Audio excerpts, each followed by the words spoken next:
Avon Resources Limited is a gold exploration company with significant projects in British Columbia and the Yukon. Trading on the TSX Venture Exchange, symbol ABN, and the OTCQB, symbol ABNAF. Surrounded by world-class gold deposits and mines, Avon's 23,000 hectares Forest Kerr Gold Project is located in the heart of the Golden Triangle in northwestern BC. For more information, visit us at avonresources.com.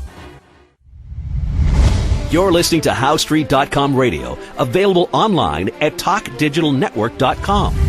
Welcome to HowStreet.com radio, the online source for market opinions. Here is Jim Goddard. My guest is Mike Swanson, editor of WallStreetWindow.com. Welcome back to the show, Mike. Oh, it's great to talk with you. Mike, gold has taken a bit of a plunge. Should there be any worry or panic about it?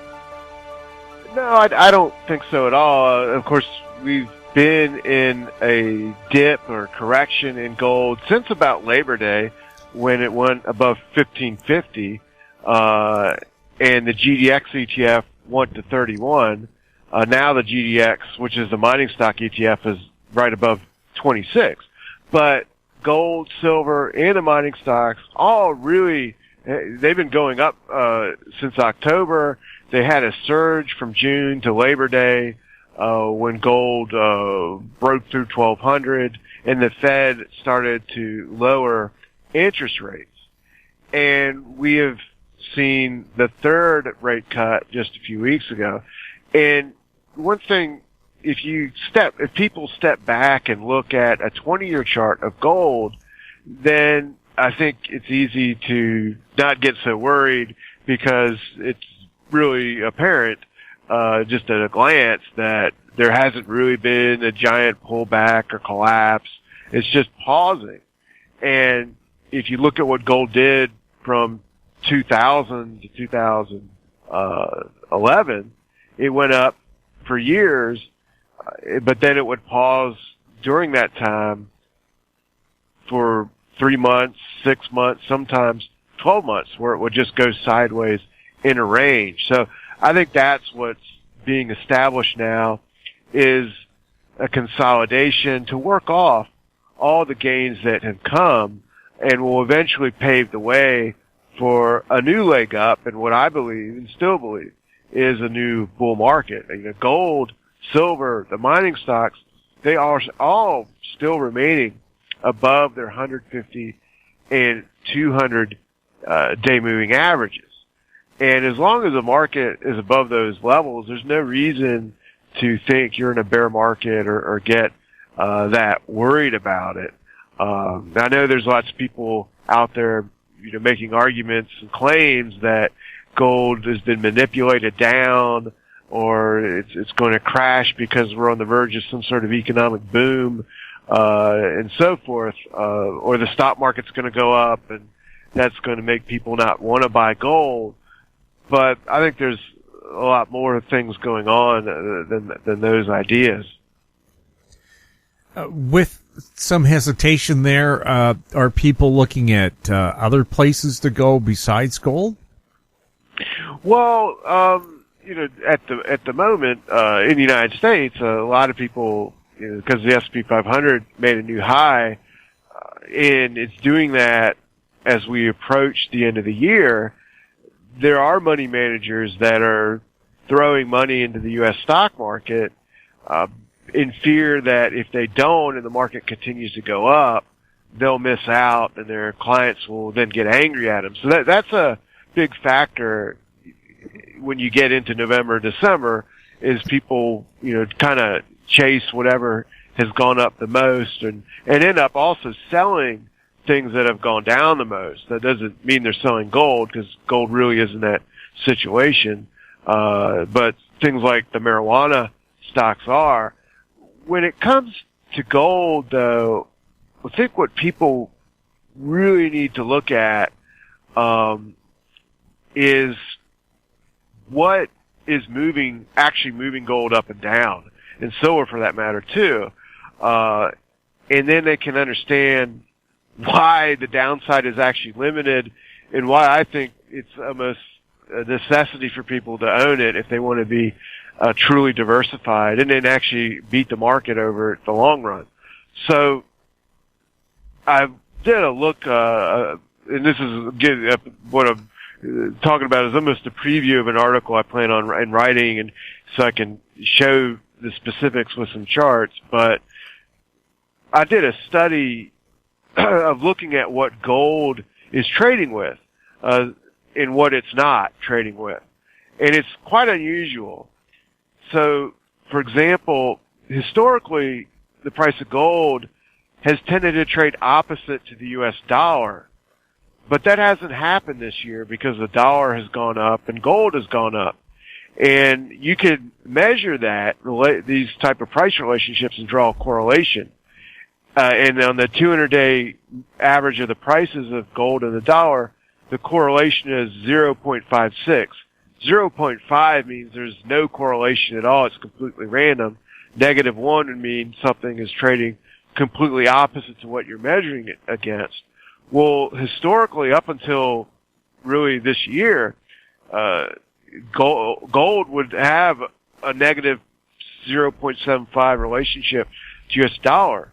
And that's changed this year, so, which is quite interesting, and unusual historically. And with the S&P 500, to those that say, well, the stock market's strong, so I gotta dump gold, the correlation for that on the 200-day moving 200 average price is only 0.61. It's not that, it's not negative. So gold is actually traded with the stock market to a certain extent. It's not been falling when the stock market's gone up or at all over the last 200 days. So the argument that stocks are strong, get out of gold, doesn't bear out with what's going on. But we do need to think, if gold isn't trading against the U.S. dollar, then what is it doing?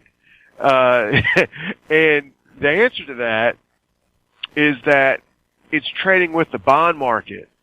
When the U.S. Treasury bonds have gone up, and they have at times this year, especially in August, when after the Fed did that first rate cut and the yield curve inverted, there was a rush into the bond market and gold too. So there's a big positive relationship where when bonds went up, gold went up. And it wasn't just in August. This has been going on now since last October, and it's happened in 2016 and 2017, and in 2008 in the summer, something similar happened.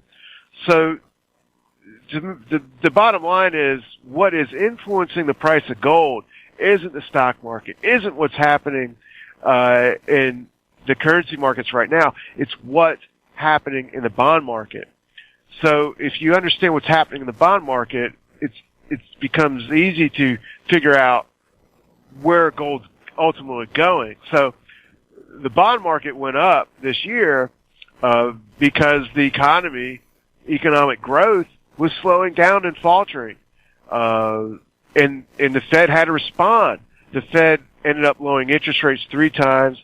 Donald Trump demanded rate cuts and claimed he needed them very badly. So we had this environment of dovishness. And then at the last meeting, the Fed said, well, we're on pause now, and we're not going to lower rates in December. And before, back at the beginning of October, there was a good chance they could lower rates in December, and some of the economic data got better, so they didn't, or they announced they're not going to need to. And so that rate cut came off the table, which helped to make the bond market go down a little bit, and gold followed suit. So what the Fed also said, though, is we're not going to raise rates anytime in the foreseeable future, and we're going to watch the data, and we're on hold. But if there's more economic weakness that shows up in the data, which is what happened in August, then the same thing that happened in August will happen again. We'll see gold explode. We'll see interest rates, the Fed start to talk about lowering rates, and we'll see Treasury bonds go up again, and so forth. And if you look at the Fed fund futures, they are showing a 0% chance of a rate cut in 2020, and at the moment a 50% chance of an additional cut by July. If that happens, bonds will go up, gold will go to new highs, and silver will explode. Well, all of this means for gold and silver that we're in an environment with limited downside risk because there's no rate hikes coming.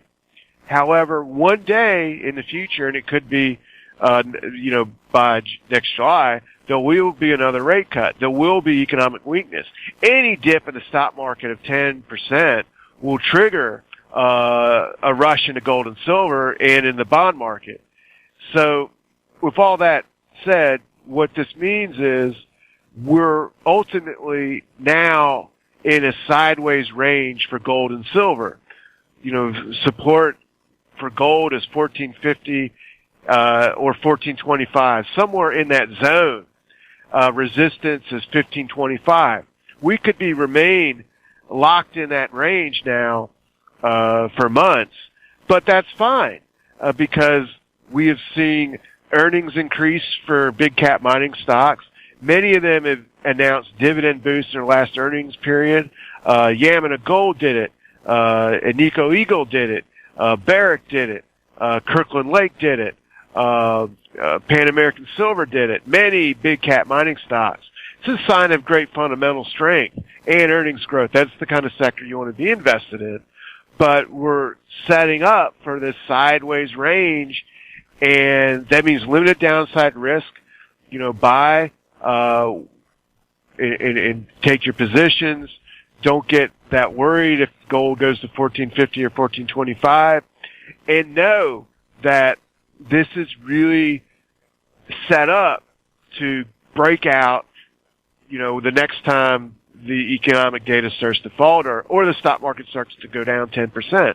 So gold is now down, with the correction and so forth, limited risk, trading with the bond market, making it a safe haven situation. And I think it's a necessity, therefore, for people, who are interested in investing in it long term, take the positions, but also as an investment for the next decade, because there's going to be a recession at some point. There's going to be another dip in the stock market of at least 10% at some point, next year, and gold and silver is going to be the place that you want to be. And that's what it's all about. We'll have more with Mike Swanson right after this. Engineer Gold Mines is focused on the exploration and development of the historic high-grade Engineer Gold Mine situated 32 kilometers southwest of Atlan, British Columbia. Engineer Gold Mines is fully permitted for surface and underground exploration with the 2019 drill program now underway. Engineer Gold Mines Limited trades on the TSX Venture Exchange, symbol EAU. For more information, please visit us at engineergoldmines.com. Cypress Development Corp. is developing a world-class lithium resource in the heart of Clayton Valley, Nevada. The size of the resource makes the Clayton Valley project a premier asset with the potential to impact the future of lithium supply. Cypress Development Corp. trades on the TSX Venture Exchange, symbol CYP, the OTCQB, symbol CYDVF, and on Frankfurt, symbol C1Z1. For more information, please visit our website, cypressdevelopmentcorp.com. Welcome back. We're speaking with Mike Swanson. Mike, do you see the Fed doing anything with interest rates in the near term? Well, I tell you this, the Fed Fund futures yesterday had a 64% chance that there would be no rate cut between now and July 30th. 64% chance of doing nothing, basically. That was yesterday. Today, the odds are 52% that they'll do something. So the odds have swung that much in a 24-hour period. And today, Trump gave a speech in which people are expecting him to talk about China and a trade deal, and to make, give some encouragement. But he didn't do it. Instead, he lashed out, attacking the Fed, saying they need to lower rates, and he wants quantitative easing, negative rates even. He wants to make, anyway, that's what he says he wants. So the point is that we are in a funny environment where at the moment, as we're speaking, there's no need for the Fed to lower rates more. The stock market's at, what is near the high. The economy, we're going to the end of the year, so the situation's stabilized. But a 10% drop and everything will change. And this type of environment, though, where there's not an immediate necessity to do something, there's nothing anyone can really point to in the data that says, we're in a recession. There's plenty of signs of weakness, or slow growth with potential worry signs. For example, the fact that, corporations in the United States have stopped capital investment, that's a troubling sign, but the consumer doesn't care. They're borrowing money and doing what they got to do their Christmas shopping and keep their, spending, habits, stable, not retrenching. So things are kind of in a limbo phase. And for the stock market, limbo is good. And we're at such high valuations where people, as a whole, don't really buy stocks for the earnings anymore. They buy concepts and ideas. And right now, the idea that they buy into is the Fed's going to be there on any dip, and we could get a trade deal. So any signs of hope for that gets people to buy. But will the Fed cut? The odds are 48%, or excuse me, 52% they will, but those odds shift, in a 10, 20% range day by day based on the headlines, which is kind of crazy in itself, but also shows that any dip in the stock market, maybe not even 10%, maybe it'll only take 5%, will make those odds shift to a certain rate cut. So it all depends on the stock market, and I think there's only been 2 years in the entire history of the stock market in which it didn't drop at least one time more than 5% in its entire history. So the odds are there's going to be an over 5% drop at some point next year, and that'll get the rate cut talk going. So yeah, I think it'll happen, but you're looking at the Fed fund futures, the odds shift day by day. We'll have more with Mike Swanson right after this. Media recognition from Bloomberg, Reuters, recycling trade publications, patented process for 100% recovery of critical metals, including cobalt, lithium, nickel, manganese, aluminum. American Manganese is focused on recycling lithium-ion batteries for electric vehicles. American Manganese trades on the TSX Venture, AMY, the US, AMYZF, and Frankfurt 2AM. For more information, visit AmericanManganeseInc.com or phone me, Larry Ray, at 778-574-4444. Don't miss out. Stay informed. Receive the HowStreet.com weekly recap with thought-provoking podcasts, radio, and articles delivered to your inbox. Sign up for the HowStreet.com weekly recap on our homepage at HowStreet.com. Welcome back. We're speaking with Mike Swanson. Mike, is the U.S. dollar going to continue to be the strongest currency on the planet? Well, the reason why it seems that way, and it's gone up for a year now, but not to new highs. In 2017, the U.S. dollar index was around 105, and it fell below 90, and by a year later, and as we're speaking, it's at 98. I really think it's, at this point, kind of in a limbo going sideways, but what's helping the U.S. dollar is that central banks in Europe are at negative interest rates, and we've lowered rates here 3 times, but we're not as low as they are elsewhere. And I think that'll eventually change one day, and that when the dollar will go into a bear market. I don't really think it's in a super bull market. It's more, to me, drifting and going sideways. It's almost exactly where it was at the beginning of the year and 24 months ago, for that matter, too.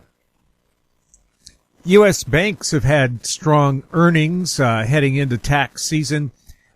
Is this trend going to continue, or is that contingent on positive interest rates continuing? Well, I think it's contingent on having interest rates about where they are. So there's no sign that rates are going to be lowered in December, and let's assume they won't be in the first quarter. That would suggest that we can get, another quarter or two of good earnings reports from the banks. But if they start to talk about the need to lower interest rates, the central bank does, I think the bank stocks will end up having a retrenchment and dip again. But for now, I think, that they're floating around, that they're okay. I don't think it's something, I'm not personally excited about trying to buy them, but, it's not something I'm thinking is going to collapse or anything either. Anything of interest on the energy front? Well, energy, in commodities outside gold and silver, such as the agriculture commodities, they're also tending to go sideways as a whole all year. Now, energy stocks are actually down a little bit year to date. Oil is up a little bit, but it's just kind of floating around. Now, I think that's a sign of slack in the global economy. And I don't think that situation is going to change anytime soon. So I basically think oil is kind of range bound and, floating around $55, and I'm not expecting it to do much, in the near term. We've had divergent opinions on how the trade talks are going between China and the U.S. Has that hurt or helped the stock market? Well, the stock market bulls just grab onto any positive news as expectations that some big trade deal is going to happen. But every time these positive news bits come out there, it turns out a day or two later that it's exaggeration or deception. So, for example, last week, the Chinese Trade Ministry said that the U.S. and China have agreed that if they make an interim trade deal, that that the U.S. will lower their tariffs that have been implemented. And then the Trump administration denied that.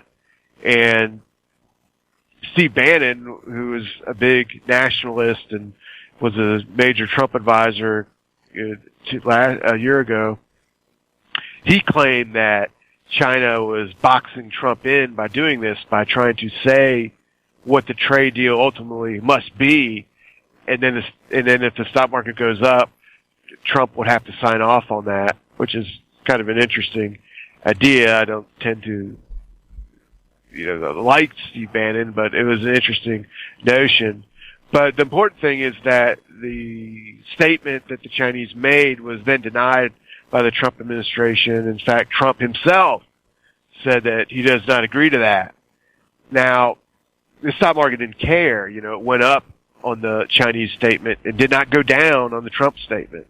Ultimately, that's the important thing for the moment, is any bit of news is taken as good news, and what is then proven not to be real is, forgotten about. And then the next bit of good news is focused on. And that's the environment we're in the stock market. Valuations don't matter. Earnings don't matter. And as long as the market, is trading up, that type of behavior is what is going to continue. But at some point, the rally will come to an end, or the calendar date will turn to January, and people will start to think about the future of the economy and trying to figure out where's all the growth coming that no one cares about, and trying to worry it's not. And then the story will be different.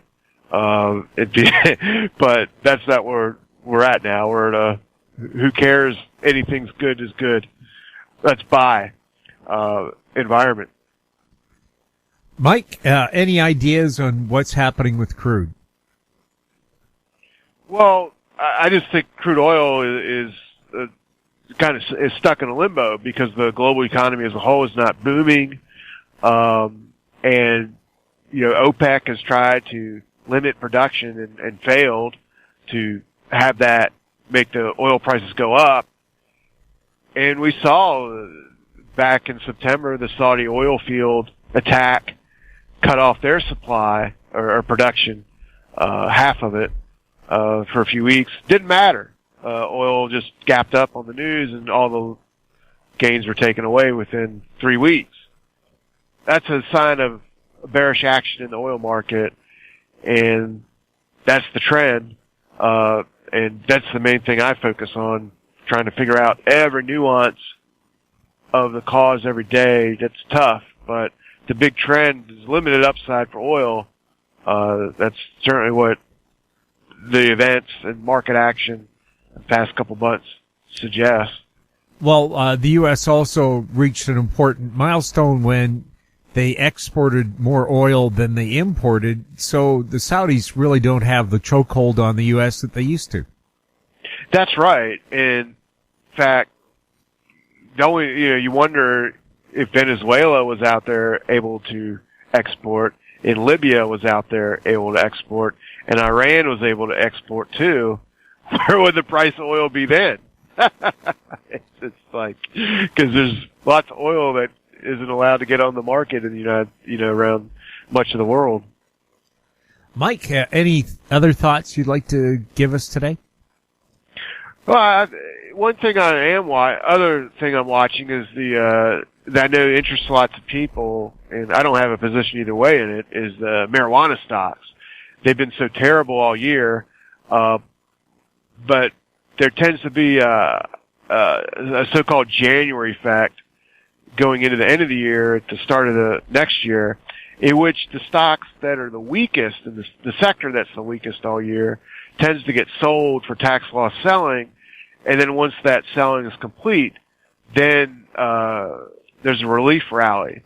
So I don't think that's starting this week, but I think that's a trade to keep in mind going into the end of the year and early next year. So that's something I'll be keeping my eye on. Mike, thank you so much for chatting with us. Thank you. Great to talk with you. My guest has been Mike Swanson, editor of WallStreetWindow.com. If you have any questions for Mike or any of our other guests, you can send them to info@HowStreet.com. Find us on Twitter @HowStreet, our YouTube channel, Talk Digital Network. I'm Jim Goddard. Thank you for listening. Comments made on HowStreet.com radio are an expression of opinion only and should not be construed in any matter whatsoever as recommendations to buy or sell any financial instrument at any time. Available online at TalkDigitalNetwork.com. HowStreet.com radio is a production of HowStreet Media Incorporated.